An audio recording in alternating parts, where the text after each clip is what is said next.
Hello, dear families. Tonight, we're going to journey to the edge of the sea, where the waves whisper secrets and the lighthouse stands tall against the storm. This is a story about kindness, friendship, and the beautiful ripples we create in the world when we help others. So settle in, close your eyes if you'd like, and let the gentle rhythm of the ocean carry you into our tale.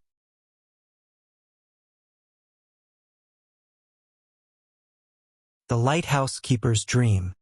At the edge of the world, where the land meets the endless sea, there stood a lighthouse. It wasn't the tallest lighthouse, nor the newest, but it was loved. Its white walls were weathered by salt and wind, and its great lamp had guided countless ships safely home through fog and storm for more than 60 years. Inside this lighthouse lived Harold, a lighthouse keeper with silver hair and eyes as blue as the summer sky. Harold had tended this lighthouse for 40 years, ever since he was a young man. Every evening at dusk, he would climb the winding iron stairs, all 112 of them, to light the great lamp. And every morning at dawn, he would climb them again to turn it off. Harold lived alone, except for the seabirds who nested in the rocks below and the occasional fishing boat that would wave as it passed. He didn't mind the solitude. The sea was his companion, and he knew its moods like old friends. The playful sparkle of a calm summer morning, the gray contemplation of autumn mists, the fierce determination of winter storms. But on this particular October evening, as Harold prepared to light the lamp, something unusual happened. A storm was approaching. He could see the dark clouds gathering on the horizon like an army preparing for battle. The wind had already begun to pick up, making the lighthouse creak and groan.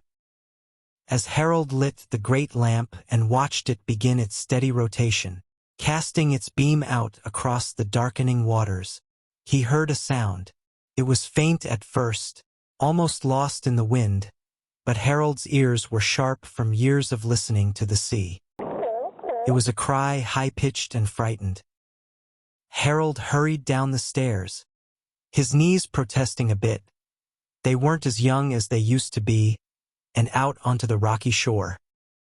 There, being tossed by the rising waves, was a small seal pup. It couldn't have been more than a few weeks old, with dark, frightened eyes and fur slick with seawater. Without hesitation, Harold waded into the cold water. The waves pushed against him, but he was strong and sure-footed from years of working by the sea. He scooped up the trembling pup and carried it back to shore, sheltering it against his chest. "There now," Harold said softly, his voice gentle. "You're safe. Let's get you inside before this storm really starts." He brought the pup into the lighthouse, wrapping it in an old blanket and setting it near the small wood stove in his living quarters. The pup stopped crying and looked up at Harold with those big, dark eyes, as if trying to understand who this kind stranger was. Outside, the storm arrived in full force. Rain lashed against the windows, and the wind howled like 1,000 wolves. But inside the lighthouse, all was warm and safe. Harold prepared some fish he'd caught earlier that day, mashing it up for the pup, who ate hungrily. "I'll call you Marina," Harold said, watching the pup eat. "After the sea, that's your home. You can stay here until the storm passes and you're strong enough to return to your family." That night, as the storm raged outside and the lighthouse beam swept faithfully across the waves, Harold sat in his chair with Marina curled up on the blanket beside him. And for the first time in years, he didn't feel alone. And so he did. Harold told Marina about the fishing vessel caught in the fog 20 years ago, how his light had led them safely to harbor when they could barely see their own hands in front of their faces. He told her about the pleasure yacht full of families on vacation, who had gotten turned around in a sudden squall, and how they'd followed his beam back to the marina, the children waving thank you from the deck. He told her about the cargo ship carrying medicine to a distant port, racing against time, that had nearly run aground on the rocks but had been saved by his light. He told her about the young couple on their sailboat, on their very first voyage together, who had lost their way and found it again thanks to the lighthouse. As Harold spoke, Marina seemed to listen, her breathing slow and steady, her eyes gradually closing. The storm continued outside, but in the lighthouse, there was only warmth and the soft sound of Harold's voice, spinning tales of the sea. This became their routine. Each night, after Harold lit the lamp and the storm continued to rage, he would tell Marina another story. And each day, Marina grew stronger, her eyes brighter, her bark more playful. After 3 days, the storm finally passed. The sun emerged, turning the ocean into a field of dancing diamonds. Harold knew it was time for Marina to return to the sea, to find her family. He felt a sadness in his chest. He had grown fond of the little pup. He carried Marina down to the shore. The pup looked up at him, then at the water, then back at Harold, as if asking if it was really time to go. "Your family is waiting for you," Harold said softly. "But thank you, Marina. Thank you for keeping an old lighthouse keeper company during the storm." Marina barked once, a clear, bright sound, and then slipped into the water. She swam a few feet out, then turned back to look at Harold one more time. Then she dove beneath a wave and was gone. Harold stood on the shore for a long time, watching the waves. Then he slowly climbed back up to the lighthouse, feeling the solitude settle around him once more. That evening, as he lit the lamp, he felt the familiar loneliness that had been his companion for so many years. But something wonderful was about to happen. A week later, Harold received a letter. It was from the harbor master in the nearest town, a place Harold rarely visited. The letter said something extraordinary. They wanted to hold a celebration to honor Harold's 40 years of service as lighthouse keeper.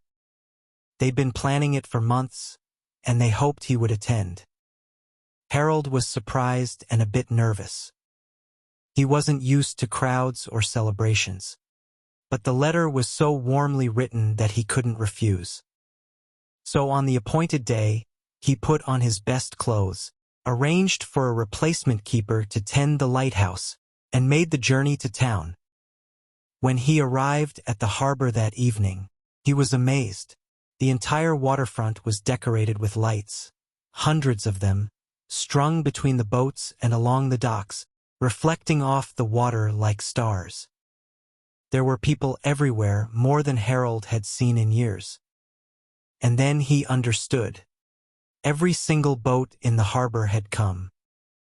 The fishing vessels, the pleasure yachts, the cargo ships, the sailboats, all the ships that Harold had guided safely home over the 40 years were there. Or if not the same boats, then the captains who had sailed them, or their children or their grandchildren. One by one, people came to Harold.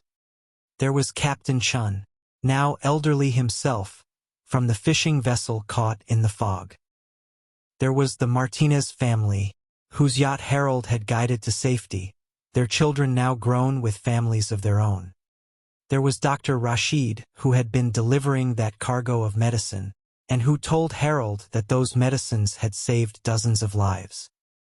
There were the young couple from the sailboat, now middle-aged, who told Harold that they'd named their boat after his lighthouse.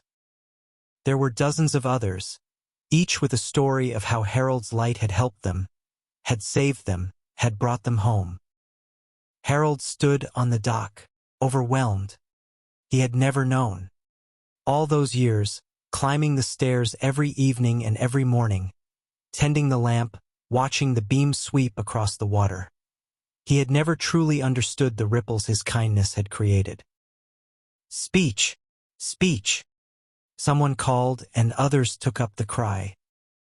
Harold, who had lived alone for so long and rarely spoke to anyone, found himself standing before this crowd of people whose lives he had touched. He cleared his throat, his voice rough with emotion.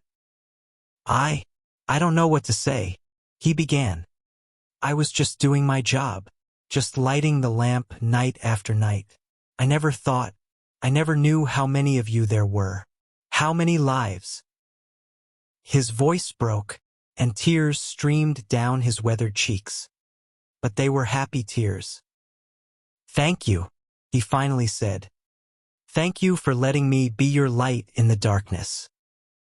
The crowd erupted in cheers and applause. Then, as the sun set and the sky turned the color of roses and gold, something magical happened. Every boat in the harbor lit their lights. Deck lights, navigation lights, spotlights, every single light on every single boat came on at once.